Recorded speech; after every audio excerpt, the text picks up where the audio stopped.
啲就慳啲功夫咯。呢啲就800正。各位網友，大家好，歡迎翻到嚟叻仔廚房。今集我哋又係時候煲湯嘅時候啦。咁今集呢款湯呢係一個素湯嚟嘅。咁主要呢就係材料簡單啦、平靚正啦，有好多唔同嘅功效，例如係通血管啊、寧心安神啊、健脾胃啊，全部都有晒。總之呢，就對啲面色啊、脾胃都非常之咁好。各位網友歡迎嚟到我嘅 channel， 從細日菜到煮客就係我嘅態度。至今經營咗26年，如果真係冇料到，就唔會有你喺度。煮嚟煮去唔知煮乜好，更加要 follow。助你新手入廚一定冇難度，擁有20幾年打雜經驗，又唔會攞嚟威，因為煮得好先叫啱 channel。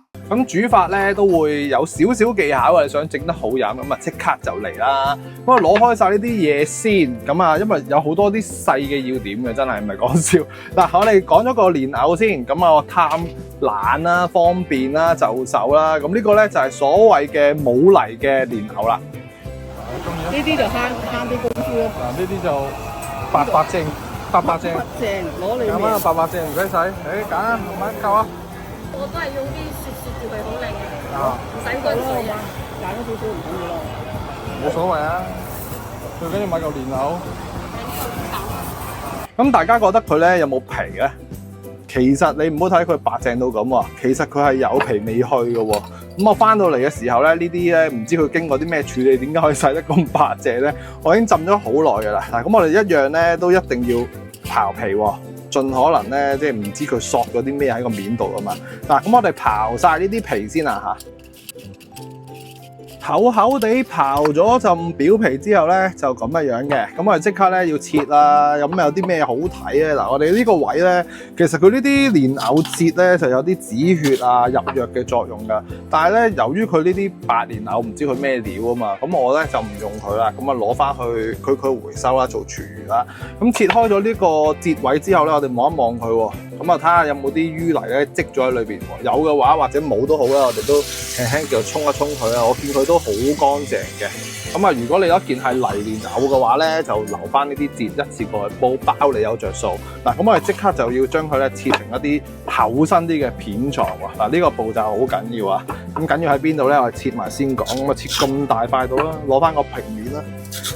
咁同埋大家又可以，其實我學師嘅時候咧，第一次學揸刀咧都係用蓮藕啊，咁啊切啲薄片，要求咧就係件件都差唔多樣，因為咧貪佢好切，咁同埋咧你切嘢咧點先為之切得個蓮藕好咧？就係一塊塊可以切到出嚟嘅。如果你硬砌佢咧，即係由上至下唔係用一個刀鋒切落去咧，咁佢一件蓮藕咧就會斷開咁樣樣嘅。所以學切蓮藕咧都係一個技巧嚟嘅。嗱，呢啲位咧我哋就是但劈開佢算啦。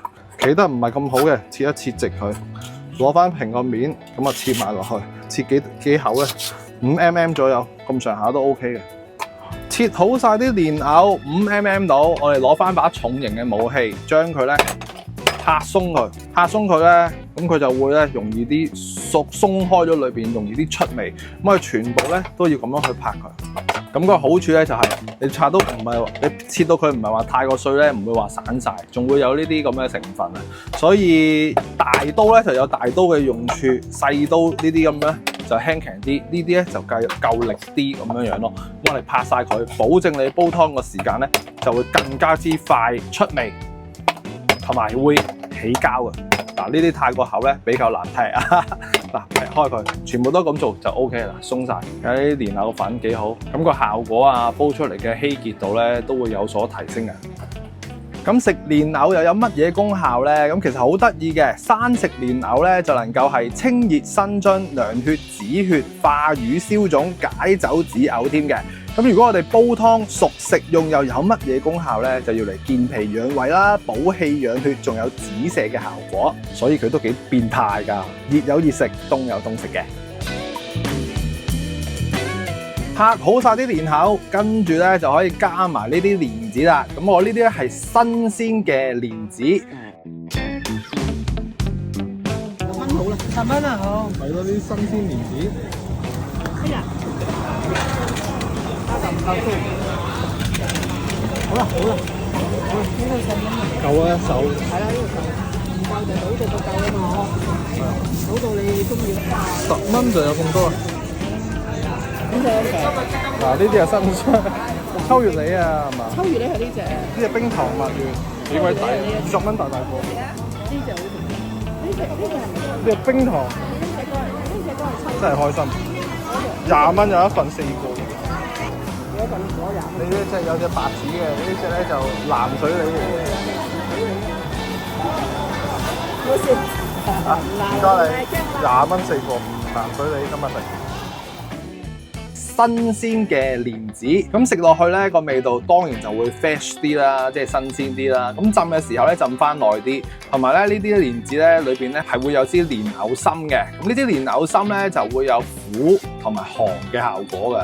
咁但係最好咧個效果就係要嚟清心火。咁如果你怕苦嘅，就逐粒逐粒剝開佢，搣咗條心佢先至加落去，同埋一定要浸得夠咧，你先容易煲㗎。如果唔係比較難出味。咁蓮子嘅好處咧，就能夠養心安神、改善失眠、健脾止瀉、固精、滋養補虛、健腦強身，仲有降血壓嘅功效㗎。最適合咧就係要嚟滋補虛弱嘅體質嘅。咁跟住咧，我哋想加強一啲補中益氣、養血安神、護心血嘅效果咧，我哋加翻多一啲嘅紅棗，因為多一啲紅棗咧，由於素湯咧比較冇味啊，所以咧我哋會落翻多丁咁多嘅。咁啊，如果你怕燥熱啊嗰啲，你就落翻少啲啦。呢次咧係會俾多丁咁多嘅。準備好晒呢3樣材料咧，最後啊得翻呢一個花生啦。咁花生要講多少少，呢啲水我哋唔要啊。咁我哋花生要講啲咩嘢咧？嗱，呢啲花生我哋大概咧要浸2個鐘頭至到4個鐘頭左右。咁啊浸嘅時候咧，一定要浸翻耐啲嘅。係啊，如果唔係你好難煲。咁你見佢咧有少少紅色嘅跡象咧，你可以全部留翻晒。所以喺浸嘅時候咧，我哋一般嚟講都要沖乾淨晒佢先至去浸佢。咁呢啲水咧，我哋就可以留翻晒佢。咁點解要留翻晒啊？因為咧啲花生水嘅功效非常之咁好嘅，就有保護心血管嘅健康、腸胃健康、抗氧化、腦部健康同埋記憶力、穩定血糖都一樣得嘅。咁仲有一啲補鈣嘅效果啦。咁其實呢啲資料咧，只需要你去 search 下都有晒呢啲功效噶啦。咁我哋呢一款湯咧就零舍好飲，記住花生起碼都浸2個鐘。如果唔係咧，好難煲得完嘅。好，我哋即刻攞去煲咗佢啦。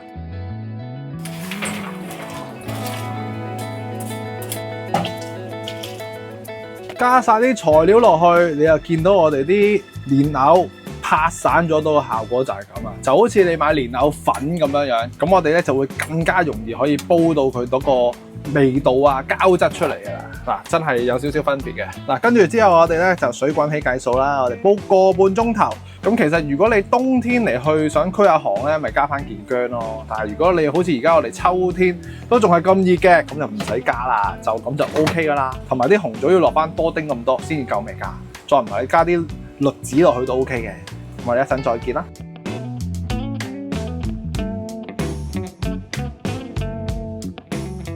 好啦，時間嚟到最後嘅2-3分鐘啦，跟住咧，我哋係時候望一望佢個泡泡啊！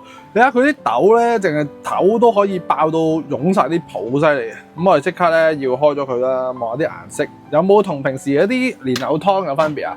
就係我哋拍散咗咧，容易煲啊！嗱，跟住我哋落翻少少鹽啦，我呢隻岩鹽俾翻少少先。而家咧啲紅棗味咧都出晒嚟，即係起碼素湯有啲時候咧好鬼寡咧，咁我哋咪落翻啲紅棗落去，攞翻啲甜味冇咁悶咯。嗱，我哋咁啊已經煲好噶啦，湯沙咧就咁嘅，哦，好香啊！千祈唔好睇小我哋啲素菜。咁啊，今次呢款湯咧就啱晒，其實4季都啱啊。最緊要啲血管啊唔通啊。啲面色啊麻麻地啊，個人咧有時尖寒尖凍啊，特別係成日都出入啲冷氣地方，呢啲咪啱晒咯。拍碎晒嗰啲蓮藕就咁樣樣咯，係咪好靚啊？啊，有少少嘅植物油份出咗嚟添。OK， 嗱咁啊，希望大家中意今集呢一款咁簡單，仲要係咁平嘅湯。咁啊，千祈唔好成日都話啊，你真係成日都煲啲富貴湯喺度呃人啊咁樣。OK， 嗱咁啊，如果中意素湯同埋中意呢一份食譜嘅話咧，記得點讚、留言同埋訂閱頻道。咁我哋得閒咧都可以煮下餸啊、煲下湯啊、整下甜品啊咁樣樣啦。咁咁啊，預祝大家飲完之後面色紅潤，健康翻晒嚟啊！我哋下條片再見，拜拜。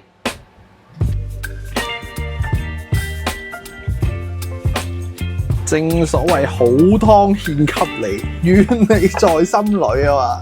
嗱，我聞都好香，即係呢個效果咧，我都係睇書學㗎咋，唔係講笑。睇下上善如水啊，好清好清。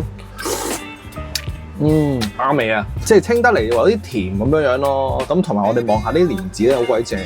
啲蓮子你唔好睇佢好似好完整咁喎，一撳落去咧，嗱呢啲係咩咧？啱啱過完中秋，呢啲咪蓮蓉咯。咁中間嗰支就係苦盡甘來嗰支清心果嗰支蓮心啊，咁樣去攞俾大家睇，好正喎！苦盡甘來，我好中意食蓮子嘅，真係有少少苦咧，好有人生嘅味道啊，有啲苦味咯。OK， 希望大家中意啊，下條片再見，好正喎！我覺得呢個素湯同埋飲得素湯多，一定有着數啦，人都健康啲，靚啲㗎，拜拜。